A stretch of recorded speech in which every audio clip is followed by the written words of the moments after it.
Friends, welcome back to ಮಹಾಸ್ ಕೇಸ್ Kannada channel. ಎಲ್ಲ ಹೇಗಿದ್ದೀರಾ? ಇದು ಗುರುವಾರ ಹಾಗೆ ಶುಕ್ರವಾರದ ಬ್ಲಾಗು. ಇದು ಗುರುವಾರ ಪುಳಿಯೋಗರೆ ಮಾಡಿ ಬೋಂಡ ಮಾಡಿದೆ. ಮತ್ತೆ ಏನೋ ವಿಡಿಯೋ ಮಾಡೋಕೆ ಹೋಗಿರ್ಲಿಲ್ಲ. ಆ ಪುಳಿಯೋಗರೆ ಮಾಡೋದನ್ನ ಹಾಗೆ ವಿಡಿಯೋ ಮಾಡ್ಕೊಂಡಿದ್ದೆ. ಒಂದು ಪಾತ್ರೆಯಲ್ಲಿ ಎಣ್ಣೆ, ಉದ್ದಿನ ಬೇಳೆ ಹಾಕಿ ಸಾಸಿವೆ ಜೀರಿಗೆ ಹಾಕಿ ಹಸಿಮೆಣಸಿನಕಾಯಿ ಹೆಚ್ಚಿ ಹಾಕಿದೆ. ಹಾಗೆ ಬೆಳ್ಳುಳ್ಳಿ, ಕರ್ಬೇವಿನ ಸೊಪ್ಪು ಹಾಕಿ ಫ್ರೈ ಮಾಡ್ಕೊಂಡೆ. ಹಾಗೆ ಫಸ್ಟೇನೆ ಶೇಂಗಾ ಬೀಜನ ಕರ್ದಿ ಎತ್ತಿಟ್ಕೊಂಡಿದ್ದೆ.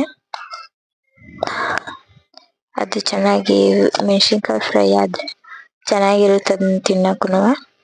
ಬೆಳ್ಳುಳ್ಳಿ ಹಾಕ್ದೆ ಇವಾಗ. ಹಾಗೆ ಈರುಳ್ಳಿನೂ ಹಾಕ್ಬಿಟ್ಟು ಫ್ರೈ ಮಾಡ್ಕೊತ ಇದೀನಿ. ಅದೊಂದು ಸ್ವಲ್ಪ ಗೋಲ್ಡನ್ ಬ್ರೌನ್ ಕಲರ್ ಬಂದ್ಮೇಲೆ ಕರ್ಬೇವಿನ ಸೊಪ್ಪು ಹಾಕಿ ಫ್ರೈ ಮಾಡ್ಕೊತಾ ಇದ್ದೀನಿ. ಇವಾಗ ಮತ್ತೆ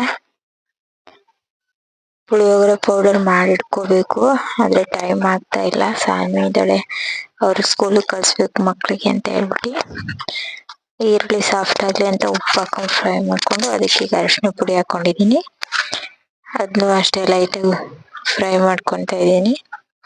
ಹಾಗೆ ಹಬ್ಬದ ಬಿಸಿಲಿ ಕೆಲಸ ತುಂಬಾ ಇದಾವೆ. ಮನೆ ಕ್ಲೀನಿಂಗ್ ಎಲ್ಲ ಮಾಡ್ತಾ ಇದೀವಿ. ಅದು ನೆಕ್ಸ್ಟ್ ವ್ಲಾಗ್ ಬರುತ್ತೆ ಮನೆ ಕ್ಲೀನಿಂಗ್ ಇಂದು. ಪುಳಿಯೋಗರೆ ಪ್ಯಾಕೆಟ್ ತಗೊಂಡಿದ್ವಿ, ಅದನ್ನೇ ಹಾಕ್ಬಿಟ್ಟು ಒಂದ್ಸಲ ಫ್ರೈ ಮಾಡ್ಕೊಂಡು, ಅದಕ್ಕೆ ಜಾಸ್ತಿ ಏನು ಫ್ರೈ ಮಾಡ್ಕೊಳ್ಳಲ್ಲ, ಅದು ತಳ ಹಿಡಿಯುತ್ತೆ ಅಂತ ಹೇಳ್ಬಿಟ್ಟು ಹಿಂದೆನೆ ಹುಣಸಿನ ರಸ ಹಿಂಡ್ತೀನಿ. ಹುಣಸಿನ ರಸ ಹಾಕಿದ್ಮೇಲೆ ಅದೆಲ್ಲ ಒಂದ್ಸಲ ಕುದ್ರೆ ಚೆನ್ನಾಗಿ ಇಟ್ಕೊಳ್ಳುತ್ತೆ ಅಂತ ಹೇಳ್ಬಿಟ್ಟು ಈ ಕಡೆ ಬೋಂಡ ಮಾಡ್ಕೊಳ್ಳೋಕೆ ಎಣ್ಣೆ ಕಾಯಕ್ಕೆ ಇಟ್ಟಿದೆ. ಹಾಗೆ ಕಡಲೆ ಹಿಟ್ಟು ಹಾಕಿ, ಅಕ್ಕಿ ಹಿಟ್ಟು, ಸೋಡಾ ಪುಡಿ, ಜೀರಿಗೆ ಪುಡಿ ಮಾಡಿರೋದು ಹಾಕಿದ್ದೀನಿ. ಹಾಗೆ ಉಪ್ಪು ಹಾಕ್ಬಿಟ್ಟು ನೀರು ಹಾಕೊಂಡು ಒಂದು ಸ್ವಲ್ಪ ಮಿಕ್ಸ್ ಮಾಡ್ಕೊತಾ ಇದ್ದೀನಿ. ಮಿಕ್ಸ್ ಮಾಡ್ಕೊಂಡಾದ್ಮೇಲೆ ಮೆಣಸಿನ್ಕಾಯಿ ಬೋಂಡ ಮಾಡ್ತಿದ್ದೆ. ಬೋಂಡದ ಮೆಣಸಿನ್ಕಾಯಿ ಹೆಚ್ಚಿಟ್ಕೊಂಡಿದ್ದೆ, ಅದು ವಿಡಿಯೋ ಎಲ್ಲ ಮಾಡ್ಕೊಂಡಿದ್ದೆ, ಸ್ಕಿಪ್ ಆಗ್ಬಿಟ್ಟಿದೆ. ಆಮೇಲೆ ಅದನ್ನು ಹಿಟ್ಟಲ್ಲಿ ಎಜ್ಜಿ ಮೆಣಸಿನ್ಕಾಯಿನ ಕರ್ದಿ ನೋಡಿದೆ, ಒಂದು ಎಣ್ಣೆ ಕಾದಿದೆ ಚೆನ್ನಾಗಿ ಅಂತ ಹೇಳ್ಬಿಟ್ಟು.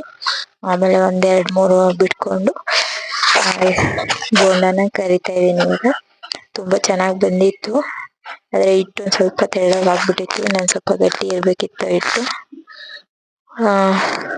ಇದಕ್ಕೇನೆ ಒಂದ್ ಸ್ವಲ್ಪ ಈರುಳ್ಳಿ ಹೆಚ್ಚಾಕಿ, ಲಾಸ್ಟಿಗೆ ಹಿಟ್ಟು ತುಂಬಾ ಉಳ್ದಿತ್ತು, ಅದಕ್ಕೆ ಈರುಳ್ಳಿ ಹೆಚ್ಚಾಕ್ಬಿಟ್ಟು ಈರುಳ್ಳಿ ಬೋಂಡನ ಮಾಡ್ಕೊಂಡಿದ್ವಿ.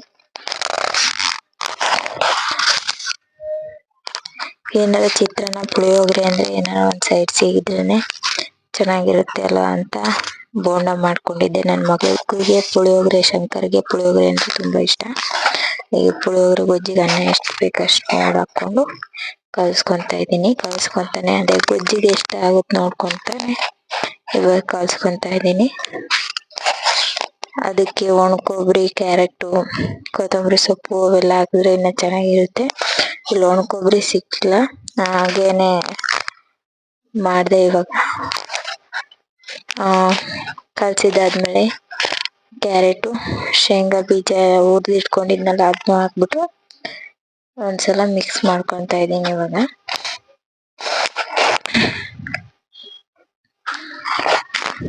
ಲಂಚಿಗೆಲ್ಲ ತುಂಬಿ ಪ್ಯಾಕ್ ಮಾಡಿದ್ದಾಯ್ತು. ಮಕ್ಳಿಗೂ ಹಾಗೆ ತುಂಬಿ ಊಟ ಹಾಕೊಟ್ಟಿದ್ದೀನಿ. ಲಂಚ್ ಎಲ್ಲ ಪ್ಯಾಕ್ ಮಾಡಿಬಿಟ್ಟು ಅವ್ರಿಗೂ ಊಟ ಹಾಕೊಟ್ಟು ತಿಂತಾ ಇದ್ದಾರೆ. ಎಲ್ಲೇ ಶಂಕರ್ ಸೂಪರ್ ಆಗಿದೆ ಕಣಮ್ಮ ಅಂತ ಹೇಳ್ತಾ, ಅವನಿಗೆ ತುಂಬಾ ಇಷ್ಟ ಪುಳಿಯೋಗರೆ ಅಂದ್ರೆ. ಆಮೇಲೆ ಶುಕ್ರವಾರ ಬೆಳಗ್ಗೆ ರೊಟ್ಟಿ ಮಾಡಿದೆ. ರೊಟ್ಟಿ ಮಾಡಕ್ಕೆ ಆಗ್ತಿರ್ಲಿಲ್ಲ, ಸಾನ್ವಿನ ಇಟ್ಕೊಂಡು ಅವಳು ತುಂಬಾ ಆಟ ಮಾಡ್ತಿದ್ಲು ಅಂತ ಹೇಳ್ಬಿಟ್ಟು ಬೇಗನೆ ಎದ್ದು 6 ಗಂಟೆಗೆ 6:30 ಒಳಗೇನೆ ರೊಟ್ಟಿ ಮಾಡ್ಕೊಂಡೆ. ಟೀ ಎಲ್ಲ ಮಾಡ್ಕೊಂಡು ಕುಡಿದು ಆಮೇಲೆ ತರಕಾರಿ ಪಲ್ಯ ಮಾಡಿದ್ದೆ. ಮಾಮೂಲಿಯಾಗಿ ತರಕಾರಿ ಎಲ್ಲ ಹೆಚ್ಚಾಕ್ಬಿಟ್ಟು ಮಾಡಿದ್ದೆ, ಅದನ್ನೇನು ವಿಡಿಯೋ ಮಾಡಕ್ ಹೋಗಿಲ್ಲ. ಆಮೇಲೆ ಶುಕ್ರವಾರ ಹಂಗೆ ಭದ್ರಾವತಿಗೆ ಹೋಗಿದ್ವಿ. ನಾನು ಸಣ್ಣ ಕುಕ್ಕರ್ ತಗೋಬೇಕು ಅಂತ ತುಂಬಾ ದಿವಸದಿಂದ ಅನ್ಕೊಂತ ಇದ್ದೆ, ಆಗಿರ್ಲಿಲ್ಲ. ಅದು ತಗೊಂಡ್ ಬಂದೆ. ಹಂಗೇನೆ 500 ರೂಪಾಯಿದು 1.5 ಲೀಟರ್ ಇದೆ ಕುಕ್ಕರು. ತುಂಬಾ ಚೆನ್ನಾಗಿದೆ. 550 ರೂಪಾಯಿ ಆಯ್ತು ಬಿಲ್ಲು. ಹಾಗೆ ಅದು ಚೆನ್ನಾಗಿತ್ತು ಅಂತ ತಗೊಂಡೆ.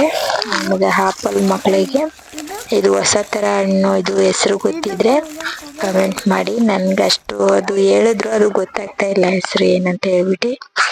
ಇದು ಸಾನ್ವಿಗೆ ಅಂತ ಹೇಳ್ಬಿಟ್ಟು ಇದು ಕಿವಿ ತಗೊಂಡಿದ್ದೀನಿ ಇವಾಗ. ಹಾಗೆ ಒಂದ್ ಬ್ಯಾಗ್ ಹಾಕ್ತಾ ಇದ್ದೆ, ಅದು ಕಂಪ್ಲೀಟ್ ಆಯ್ತು, ಕೊಟ್ಟೆ. ಇದ್ರ ಪ್ರೈಸ್ ಎಷ್ಟಿರ್ಬೋದು ಅಂತ ಅದನ್ನು ಕಮೆಂಟ್ ಮಾಡಿ. ಅದು ದೊಡ್ಡ ಬ್ಯಾಗೇನೆ ಒಂದ್ ಸ್ವಲ್ಪ ಸಂತೆಗೆಲ್ಲ ತಗೊಂಡೋಗೋಂಥದ್ದು. ವಿಡಿಯೋ ನಿಮ್ಗೆ ಇಷ್ಟ ಆಗಿದೆ ಅನ್ಕೊಂಡಿದ್ದೀನಿ. ಇಷ್ಟ ಆದ್ರೆ ಪ್ಲೀಸ್ ಸಬ್ಸ್ಕ್ರೈಬ್ ಮಾಡ್ಕೊಳ್ಳಿ.